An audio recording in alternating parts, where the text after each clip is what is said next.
overall, I thought it was fairly clean. Some body language things that we need to clean up, and just being, again, we talked about not being ourselves. I know we can't get caught up in the heat of the moment, and talk to the kids about that towards the end, pushing and shoving, all those type of things. We're not going to be that type of football team. We're not going to beat ourselves, and they're going to do those things they won't play. You talk a little bit about what you saw. I mean, obviously a lot of seconds and thirds out there. What did you see from your group? I saw the running back group kind of, a couple guys kind of stood out today. It was good to see Matt Domer out there running around again, and the young kid, Claire kid, he had a couple explosive plays. So, that'll be an interesting battle moving forward for kind of that third spot. And they're not going to be able to get some of those explosive runs. The offensive line aren't playing up to par. So it was good to see that second unit because, as you all know, got some concerns there. It was good to see them come out and play well.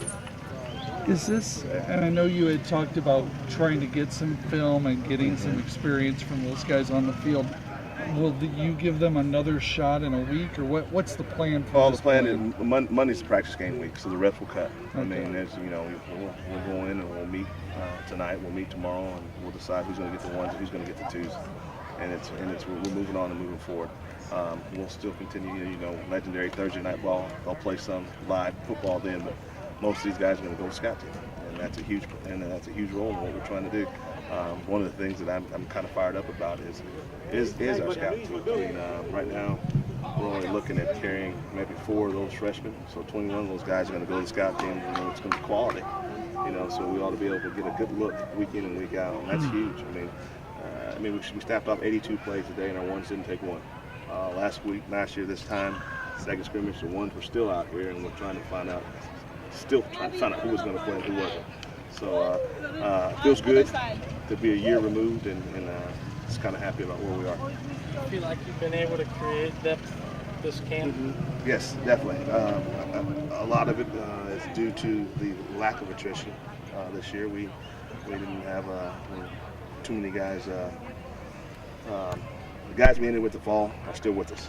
I'll keep it that way. And then I'm really impressed with the freshman group that we brought in. They're pretty talented group.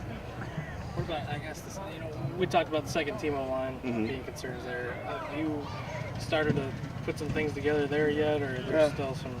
I think really, not too many people in the country that are going to have 10 deep. Really, we wanted to make sure that we've got 7, 8 guys that we feel comfortable going to war with. I think we're close. We're definitely at 6, and we're playing space here. 6 and a possible 2. So we need more work. We need these 2 weeks. We need to continue to grow. Have you been able to sort out what you're looking at quarterback, especially behind James? I think we have a good idea of what we want to do. The battle for that backup position was really close. The Grant kid had his red shirt last year.